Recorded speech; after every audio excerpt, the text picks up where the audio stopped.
All right, y'all, so we back today with some more 2K22 news. Excuse my voice is kind of going a little bit. All right, so today in this video, we talking about a little bit more 2K22 news that we got. And last time we looked at Course Out report from 2K's official site. This time we're going to a site called, well, not really a site, more like a, a Twitter account called 2KW or NBA 2KW, kind of like 2K Intel, but somewhat different at the same time. But anyway, today in this video, we're looking at this right here, which is of course a little article from, I guess, the developers themselves. Now, last time in Course Out report 1, we got information from the actual 2K writers themselves, like an official Course Out report, but this time it's like a more in-depth version of what was in Course Out report, I'm guessing. So this comes from an executive producer named Eric. I ain't gonna try to pronounce that last name, I'm gonna butcher it. And also gameplay director Mike Wang. Now, again, this is elaborating on what was in Course Out report 1 for the gameplay, the city, and of course my career and all that stuff. So starting off with gameplay, they said, we wanted defense to be more engaging and fun. Gameplay director Mike Wang said, that extends to everything on the defensive end of the floor, from steals to movement to our body of collisions to blocking. So again, an elaboration of Course Out report 1.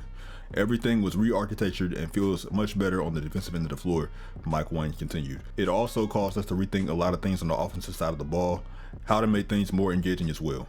So you can see a new emphasis on stick skills and IQ being in the right place. So for example, in like 2K14 to 2K16, when you try to steal the ball on defense, you'll get different animations when you mistime your steal and all that stuff. But ever since like 2K20 and 2K21, if you go for a steal and will mistime it, you get an animation of you hacking the ball handler. It would get the same animation every time. There will be no option of how you can get your steal. So if you play the older 2Ks like 14 to 16, you know what I'm talking about with that.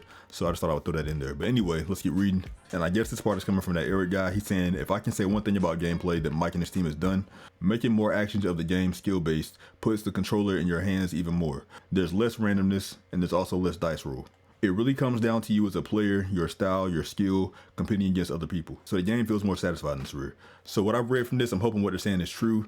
They're basically saying that it's more of a skill gap on defense and offense, basically elaborating on what was in Course Out report 1 for, the official Course Out report and all that stuff. So like I said, I'm hoping that the animations are more animations on defense and offense, if there's more of a skill gap. So if you try to steal the ball, like I said earlier, you get different animations if you try to steal the ball wrong and all that stuff. Instead of just hacking the ball handler with a foul, if you go for a steal attempt, you mistime it and all that stuff. So, you know what I'm saying? Hopefully that's different, but moving on, my career in the city. All right, this is what Eric said for the My Career in City. He said, one of the key components of it is that it's living and breathing. Born short for yes, Eric, the Eric guy. So anyway, if I had to say one thing that was a fault with the city, it was that it was lifeless.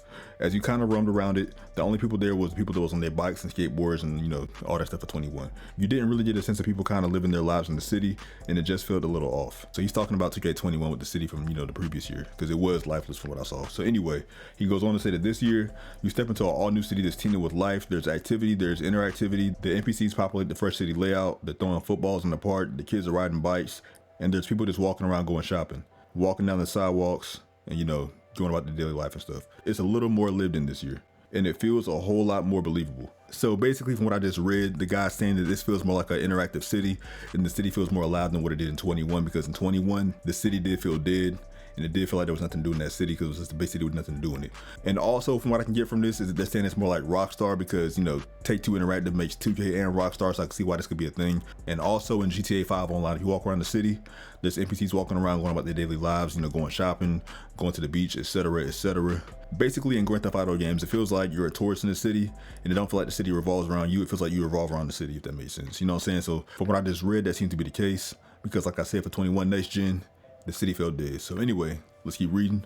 So this part I skipped a little bit because this is talking about stuff we already knew with the Course Out report. So I skipped down here where it says, making the My Career in the City 1. They're intertwined, so when you start your My Career this year, on current gen, of course, you're going to be in your starter apartment in the city. So they're telling you when you start your My Career, I guess when you first load into My Career, you're going to be on, your apartments in the city or whatever. Wait, this is for current gen, hold on. 5 minutes later. You're going to leave your apartment and you're going to go out there and run into the practice facility. You're going to talk to your agents, coaches, and sponsors. By the way, they said current gen because they're talking about PS5 and Xbox Series X, because that is technically the current gen systems, not, the previous gen, which is PS4, Xbox One. Most of the community calls previous gen current gen, and they call PS5 the next gen for whatever reason, but it's actually current gen for the PS5. So that's why they said the city for current gen, just to not get y'all confused. So it sounded like the My Career story is going to go like what they said with Course Out report 1, where the My career is going to take place in the city more so, instead of just, you know, random cutscenes like it was for, you know, previous 2K games like 2K21 next gen, 2K21 current gen, etc, etc.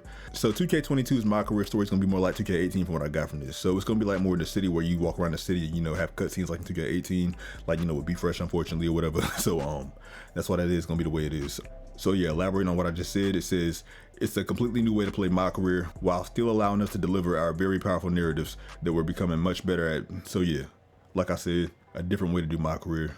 Kind of more so elaborating on what they said in the last Courtside report for My Career. So anyway, like I said before, this is kind of like a more in-depth analysis of what we got in the last Courtside report with the neighborhood and all that stuff. So I don't know. It's not really that big of a deal to me because a lot of stuff was just worded to me in my opinion, but y'all can let me know what y'all think of that in the comment section down below. But anyway, this is a little chart graphic that was created by a guy named Paul Gad. I ain't gonna try to pronounce that either, y'all. I'm tired right now. You can hear it in my voice, I'm tired. Anyway, this guy basically made like a little chart to show what was on current gen versus next gen. So you see right here, it says all new city is gonna be on PS5, Series X, but not on PS4 and Xbox One. My Career city-based story, PS5 and not on PS4 and Xbox One again. The neighborhood cruise ship is not gonna be on next gen, but it's gonna be on current gen. My Career traditional story, not on next gen, but on current gen. So we're gonna have the same, you know, story on current gen, but not on next gen. And enhanced defense on both games, enhanced offense on both games. So it's gonna be, you know, to be honest with y'all, the offense and defense ain't gonna be but so enhanced on current gen, or the previous gen I should say. But however, I'm believing on next gen, like on PS5 and Series X, the enhanced offense and defense is gonna show more because of the next gen consoles are more powerful, which, you know, the software and all that stuff. And of course, the seasons is gonna be on both console generations. That's something that's supposed to be like new in the game or whatever. Also, My Team Draft, both consoles. Matchmaking options is supposed to be only on next gen for whatever reason. I don't know why that is, but I was hoping the current gen would get that too, but I guess not. Hidden talents only on next gen. Personal hub, home base is not on current gen. That's weird. So in 2K21 current gen there was a My Court, but in 2K21 next gen there was no My Court.